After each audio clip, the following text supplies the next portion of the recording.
സംസ്ഥാന ചലച്ചിത്ര അവാർഡ് പ്രഖ്യാപിക്കുന്നതിന്റെ തൊട്ടു തലേ ദിവസം അതിന്റെ എല്ലാ പ്രവർത്തനങ്ങളിലും ആദ്യം മുതൽ കൂടെ നിന്ന് പ്രവർത്തിച്ചുകൊണ്ടിരുന്ന ഒരാൾ ആ ഒരു 1-ാം തീയതി പ്രഖ്യാപിക്കാനിരിക്കുന്നു. തലേ ദിവസം അറിയുന്നു ചുമതലയിൽ നിന്ന് പ്രേംകുമാറിനെ മാറ്റി. എന്നിട്ട് ഈ 1-ാം തീയതി എന്നുള്ള ഡേറ്റ് മാറ്റിയിട്ട് 3-ാം തീയതിയിലേക്ക് തൃശ്ശൂരിലേക്ക് അത് മാറ്റുന്നു. നിങ്ങൾക്കൊക്കെ അറിയാവുന്നതല്ലേ? തിരുവനന്തപുരത്ത് പ്രഖ്യാപിക്കാനിരുന്നത് മാറ്റി. അപ്പൊ ഇതൊക്കെ ഒരു സ്വാഭാവികമായ നടപടി എന്നൊക്കെ അദ്ദേഹം പറഞ്ഞാൽ അത് വിശ്വസിക്കുന്നവരുണ്ടാവും. പക്ഷെ എനിക്കത് വിശ്വസിക്കാൻ ബുദ്ധിമുട്ടുണ്ട്. കാരണം മറ്റെല്ലാ സാംസ്കാരിക സ്ഥാപനങ്ങളിലും ചില പുനഃസംഘടനകളൊക്കെ ഉണ്ടോയോ എന്നെനിക്കറിയില്ല. പക്ഷെ ചെയർമാൻ സ്ഥാനത്ത് തൊട്ടു മുമ്പ് അക്കാദമിയിൽ തന്നെ ഇരുന്ന മുൻ എനിക്ക് തൊട്ടു മുമ്പിരുന്നല്ല, അതിനൊക്കെ മുമ്പിരുന്നത് എത്രയാണ് അവരുടെയൊക്കെ ഒരു കാലാവധിയായിരുന്നു നിങ്ങൾ തിരക്കണ്ടേ. വൈസ് ചെയർമാൻ എന്നുള്ള നിലയ്ക്ക് ഏതാണ്ട് ഒരു 2.5 വർഷത്തോളം കഴിഞ്ഞു. അപ്പോ വേണമെങ്കിൽ കാലാവധി കഴിഞ്ഞു എന്ന് പറഞ്ഞ് തന്നെ മാറ്റാമായിരുന്നല്ലോ ആ കാലാവധി പൂർത്തിയാക്കിയപ്പോ.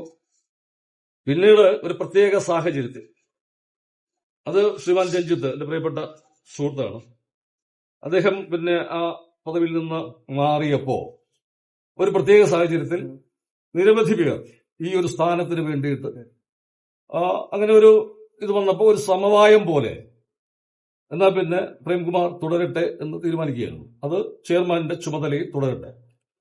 അത് വെറുതെ അങ്ങ് തീരുമാനിച്ചതില്ല. അതുവരെയുള്ള വൈസ് ചെയർമാൻ എന്നുള്ള രീതിയിലുള്ള പ്രവർത്തനത്തിന്റെ മികവ് കൂടി പരിഗണിച്ചിട്ടാണ് ആ ഒരു തീരുമാനത്തിലേക്ക് ഗവൺമെന്റ് എത്തിയതെന്നാണ് ഞാൻ മനസ്സിലാക്കുന്നത്. പിന്നീട് 1 വർഷത്തോളം പ്രവർത്തനങ്ങൾ നടത്തി. കഴിഞ്ഞ 29ാമത് IFFK ഉൾപ്പെടെ സംസ്ഥാന ഫിലിം അവാർഡ് ഉൾപ്പെടെ ഏറ്റവും നന്നായി എന്നാണ് പൊതുസമൂഹവും മാധ്യമങ്ങളും സിനിമാ മേഖലയും ഒന്നടങ്കം എല്ലാവരും പറഞ്ഞത്. അതിനിടയ്ക്കാണ് ഞാൻ കഴിഞ്ഞ ദിവസം പറഞ്ഞതാണ് ഈ കാര്യങ്ങളൊക്കെ. നമ്മുടെ സിനിമ അവാർഡിന്റെ നിർണയം നടക്കുന്നു. IFFKയുടെ 30ാമത്തെ എഡിഷന്റെ ഒരുക്കങ്ങൾ നടക്കുന്നു. അക്കാദമിയുടെ മറ്റ് പ്രവർത്തനങ്ങളെല്ലാം ഇങ്ങനെ വളരെ തകൃതിയായിട്ട് നടക്കുന്നു. ചലച്ചിത്ര നയരൂപീകരണ സമിതി അംഗം കൂടിയായിട്ട് ഗവൺമെന്റിനെ നിയമിച്ചിട്ടുണ്ട്. അതിന്റെ പ്രവർത്തനങ്ങൾ നടക്കുന്നു. ഞാൻ ഇന്നലെ പറഞ്ഞതാണ്, എല്ലാ സംഘടനകളുമായും എല്ലാ വ്യക്തികളുമായും എല്ലാം നേരിട്ട് ചർച്ച നടത്തിയ അതിനകത്ത് എനിക്ക് തോന്നുന്നു മറ്റാരെങ്കിലും അങ്ങനെ ഉണ്ടോ എന്ന് എനിക്കറിയില്ല. അതുകൊണ്ട് ജൂനിയർ ആർട്ടിസ്റ്റുകൾ എന്ന് പറയുന്ന നമ്മുടെ സപ്പോർട്ടിംഗ് ആർട്ടിസ്റ്റുകൾ മുതൽ പ്രൊഡക്ഷൻ ബോയ്സ് മുതൽ പ്രൊഡ്യൂസർമാർ വരെ, അത് സിനിമാ മേഖല മാത്രമല്ല,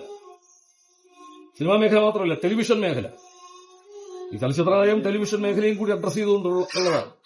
ആ മേഖലയിലെ ഇവരെല്ലാം അതിന്റെ പ്രവർത്തനങ്ങളുമായിട്ട് മുന്നോട്ട് നടക്കുന്നു. കോൺക്ലേവ്, ചരിത്രത്തിൽ ആദ്യമായി ഒരു വലിയ ഒരു ആഘോഷമായി ഗംഭീരമായി നടന്ന കോൺക്ലേവ് സാംസ്കാരിക വകുപ്പിന്റെ, അതിന്റെ ചുമതലയുമായിട്ട് മുന്നോട്ട് പോകുന്നു. ഇതെല്ലാം ഇങ്ങനെ ഒരു പാതി വഴിയിൽ നിൽക്കുമ്പോ ഈ സംസ്ഥാന അവാർഡ് നിർണ്ണയിക്കുന്നതിന്റെ തൊട്ടുതലേ ദിവസം അവാർഡ് പ്രഖ്യാപിക്കുമെന്ന് പറഞ്ഞിരുന്ന തീയതി പോലും അടുത്തൊരു 2 ദിവസത്തേക്ക് മാറ്റിവെച്ചിട്ട്, തിരുവനന്തപുരത്ത് നിന്ന് തൃശ്ശൂരിലേക്ക് അത് മാറ്റിവെച്ചിട്ട് മറ്റെന്ത് കാര്യമാണ് നിങ്ങൾ ചോദിക്കൂ? എന്ത് അടിയന്തര സാഹചര്യമാണ് ഈ തലേ ദിവസം ഒരു മുന്നറിയിപ്പുമില്ലാതെ?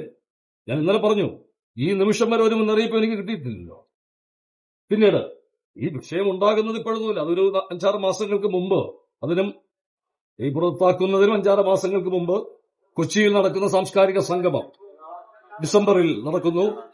എത്രയോ കോടികളൊക്കെ മുടക്കി മനുഷ്യ സ്നേഹവും മാനവികതയും എല്ലാം മുദ്രാവാക്യങ്ങളാക്കി നമ്മൾ ഒരു സാംസ്കാരിക സംഗമം, അന്താരാഷ്ട്ര സംഗമം